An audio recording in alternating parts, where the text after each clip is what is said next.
তোমাদের জন্য সুন্দর করে একটু সাজালাম। এখন দেখাচ্ছি।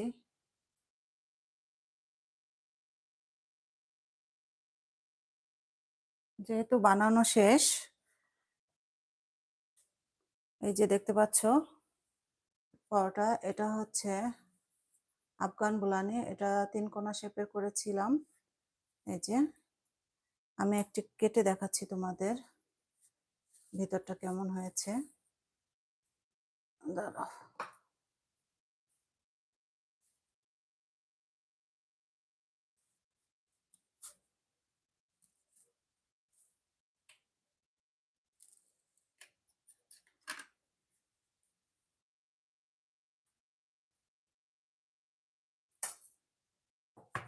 এই দেখো ভিতরটা কি সুন্দর, পুরে ভরা।